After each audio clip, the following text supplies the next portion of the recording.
Hello, my name is Professor Alfonso Severos, and I'm doing this little short video to talk a little bit about history. It's wonderful that finally Juneteenth became a federal holiday. This is the first year we're celebrating Juneteenth, and we're seeing commercials on television, we're seeing advertisements, commercialization of this holiday, and they're all saying it was the day in which ended slavery, the enslavement of blacks in this country. Well, to some extent that's true, but it's not totally true. Juneteenth did not free all enslaved blacks in America. Understand, the history of enslavement of black people in America at its ending is very complex. It took a long time. It didn't happen by one act. If you want to look at it by states, the first state to abolish slavery was Rhode Island in 1774. That was not too long after the American Revolution. And they abolished slavery not necessarily because they thought the enslaved blacks were equal, but for religious reasons and maybe to some extent moral reasons. Right here in New York, it didn't end. We did not have the final emancipation until July 4th, 1827. And that ended 2 centuries, 200 years of slavery in New York State. I mean, we know about this. And New York became the first state to pass a law to total abolishment of legal slavery. And that affected a little under 5,000 people. Many great people in American history and even the history of New York State were slave owners.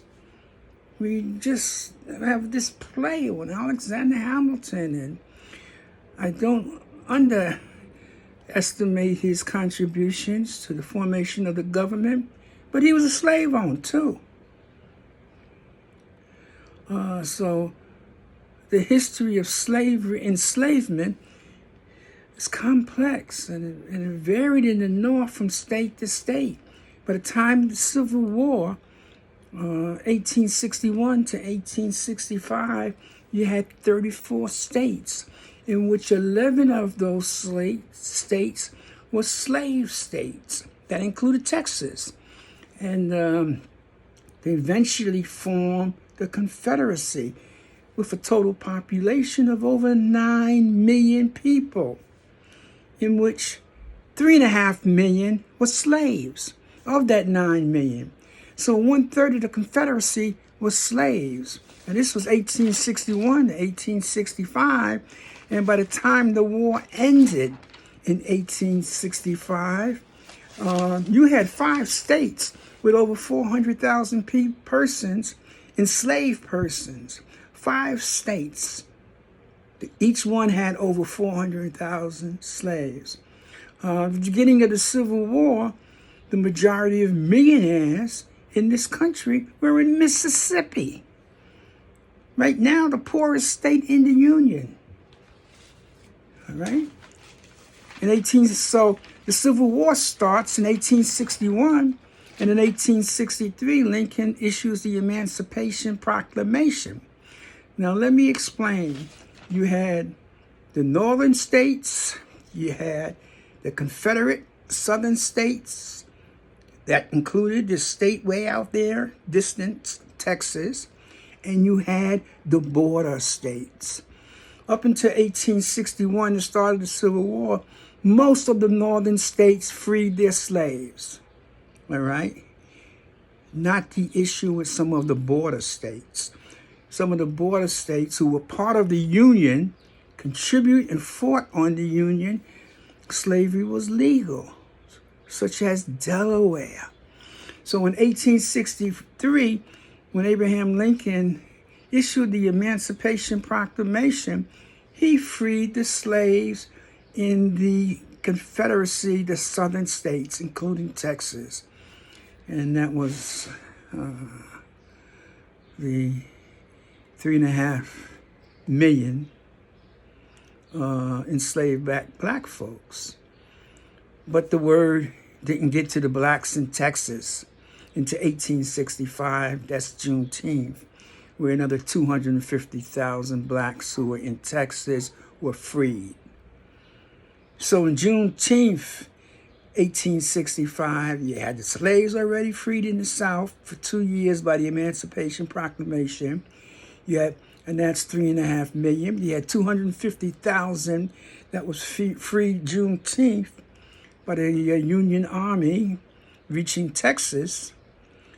But you still had a few hundred slaves in the state of Delaware, where slavery was still legal because they were not affected by the Emancipation Proclamation. So between June and December, you had the passing of the 13th Amendment. And the 13th Amendment freed all blacks, but it didn't officially pass because it had to be ratified by 3/4 of the states.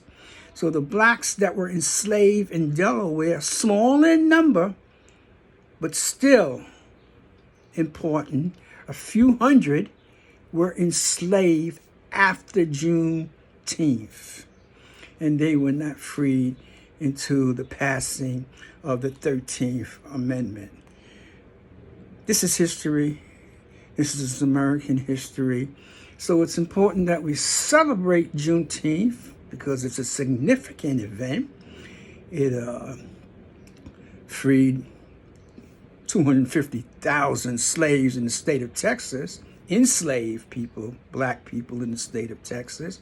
But we remember when they were free, we still had a couple hundred in the state of Delaware who were still enslaved and were not freed until months later in December with the passing of the 13th Amendment. History is important, and it's especially important that we get it right when we talk about black folks and African American history, because this country has distorted our story for a very long time. Thanks for watching.